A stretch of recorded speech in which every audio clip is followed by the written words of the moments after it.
Like, I haven't done anything wrong.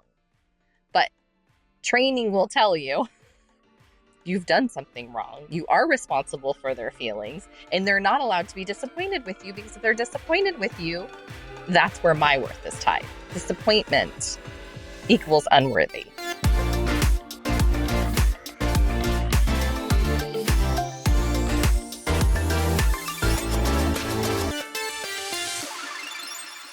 Hey, I'm Jen. And I'm Suzanne. Welcome, friend. Today we are going to talk about when I shifted from automatic yeses to intentional choices and the pause that got me there. All right. I love this one. So I think so many of us, and friend listening, I'm sure if you're listening, that you are also one who most likely says yes or previously said yes when you really wanted to scream a no. And there's a million episodes we could do on why this is and the conditioning that has made us all these good girls and super moms and all the things. But today's episode is going to be about the change I've made and the mechanism that I've used, which is a pause. So let's get into the story. Okay. So for anyone that doesn't know, I am a lawyer. I used to have a law firm. I sold it a few years ago.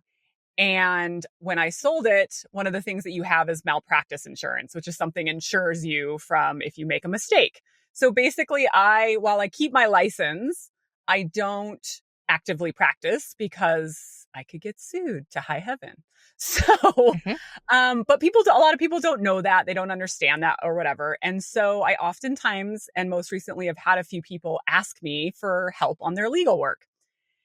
My automatic response, and I want to remind you, friend, I could get sued, right? So there's a very real consequence of me saying yes to doing anyone's legal work. And yet, when someone asks me to help them, my automatic first response in my head is, of course, sure. Doesn't matter if I could actually do it. Doesn't matter how busy I am. Doesn't matter that I don't really want to help or that I don't really want to do it. Like, none of those things come into play. The automatic response in my head is sure.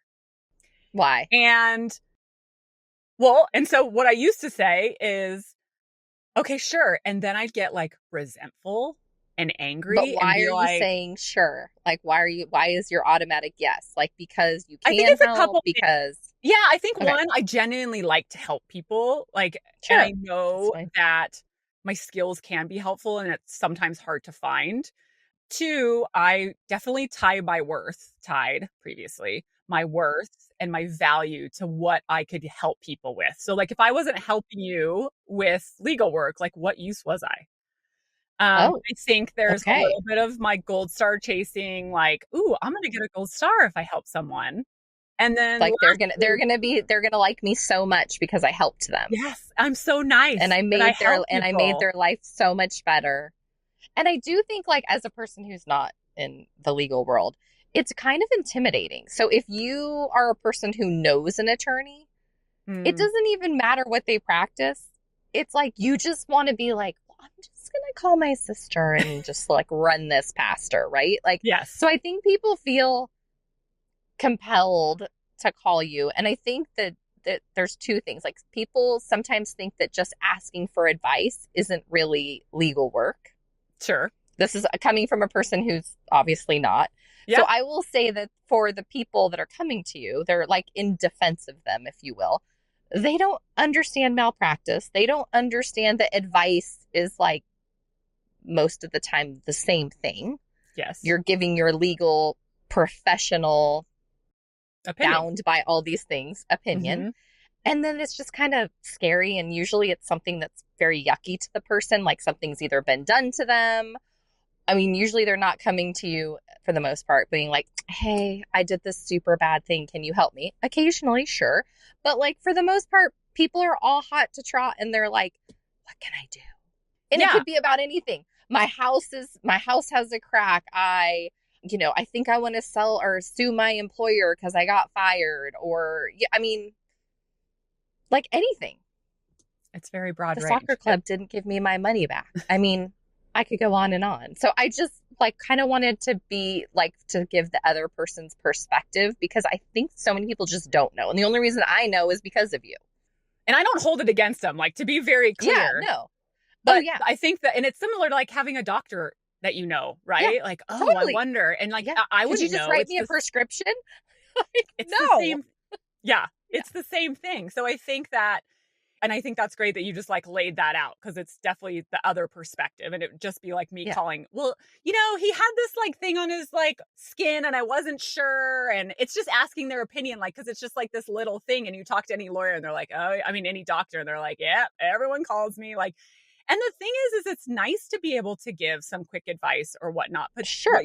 what you're saying is, or what I'm saying is the malpractice piece is Is real. scary and it's real.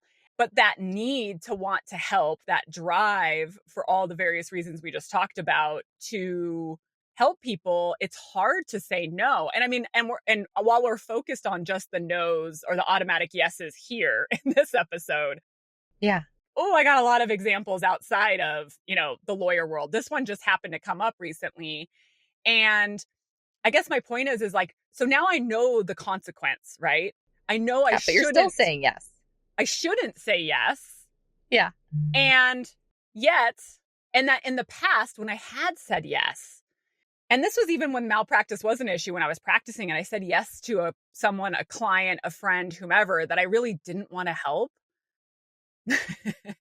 I would get so resentful and angry and be like, how dare they take advantage of me like this? And again, I know that's an unconscious thought. And I was going into victim mode because Mm-hmm. poor me, right? And I recognize now how unhealthy that was and how the automatic yes was hindering me. But it took me a little while. So now what I want to say is I didn't want to feel that way anymore. And now I even had a bigger, scarier thing, which was this malpractice issue. So now when these people have recently been approaching me, and again, there's no ill will here. Like you said, they're just No. asking a Yeah. question. Sure. I still want to automatically say yes, because for all of those reasons, they didn't just go away. I still want to help. I still want my gold star. I still want them to think I'm great. I still want them to get the help they need. I still feel guilty about not helping them. I still worry about whether I'm worthy if I don't help them. But the difference is now I take a pause and it gives me just a second to think. And it's like, I know now my automated response when someone says, Suzanne, can you help me with X? Like whatever it is, take a breath, pause, listen to what they're actually asking for and process it. Like, Yes. I think because I was uncomfortable before, I'd respond, yes, sure, and then I'd really process it later. Yeah. And I think now what I'm doing, Suzanne 2.0, is I take my breath. I take a second to actually ask questions, like get Yeah. more information. Like my kids ask me for something. I ask them 16 questions before, and they call it, I'm Absolutely. lawyering them. But really, Yeah. I'm just getting information from them. And yet, in the Yeah. circumstance when someone asks me for my help, it was like I froze up. Yep. Sure. Of course I can help you. And then I try to like back out of it. So now it's like, hey, they're asking for help. Like take a breath, Yes. ask the questions you need to ask, and process like, is this something you can help with? Is there someone you can refer them to? Yes. Is there a resource you can give them? Like there's still ways that I can help. Or sometimes the answer is just no, I'm sorry, I can't help Yes. you. And what happens automatically is that thought comes in of, well, you should be helping them, like that guilt or like that voice in your head, like the coach voice in your head that's, telling you the negative things of what are you worth? Like if you're not helping them, like why did you even bother to get a legal license in the first place? Do you And think any of it is that they're disappointed? Because I know for me, when I tell people no, like experiencing their disappointment, like I've realized that I mean, actively working on it, is that disappointment is okay. I'm not responsible for their disappointment. I'm not responsible for their reaction to me saying no in this situation, right? Like I haven't done anything wrong, but training will tell you you've done something wrong. You are responsible for their feelings, and they're not allowed to be disappointed with you, because if they're disappointed with you, that's where my worth is tied. Disappointment equals unworthy. And so I was just curious if any of that plays into like managing emotions we've talked about before, managing disappointment, managing that you're not the savior, you're not the good one, you're not the... Yes. Well, and for me, it's tied into what, and yes, but disappointment comes at the end of my thought Oh, process. So the okay. chain How for me funny. is I've got to get, I know we always talk about how we're different in so many Shocker. ways. And so, Disappointment's at the top, and then yeah. the rest of them are at the bottom, and then you're like, yeah, it's there, but it's like way down here. Well, it gets, I think, squeezed in with the value of like, if they're disappointed, then they're not going to think nicely of you. You're not going to get your gold star. I think it's more of that. And so it trickles down into, and maybe filters down into disappointment.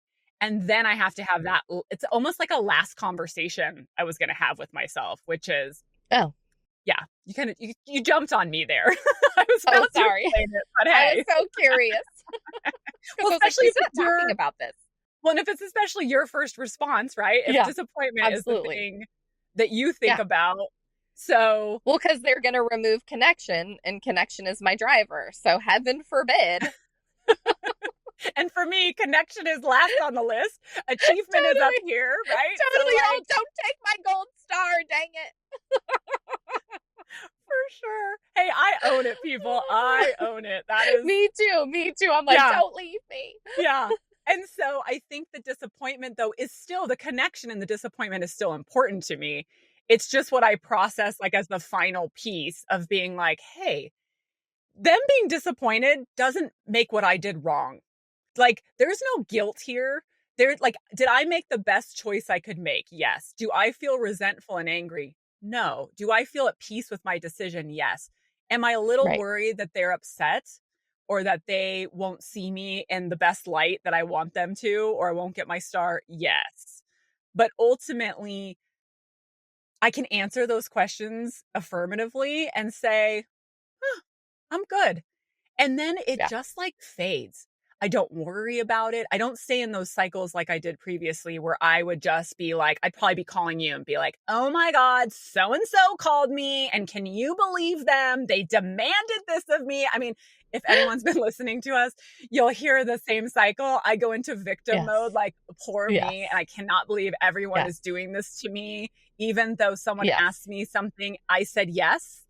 This was previous behaviors and cycles, and I wouldn't get out of it. And then I'd feel uncomfortable around the person. And then likely I wouldn't have acted as well as I wanted to, or done what I needed to. And I'd spend so much time like being defensive and backing up from them, that I've now lost that connection and made it worse. Like, the whole thing, not only have I lost my gold star, I've lost the connection.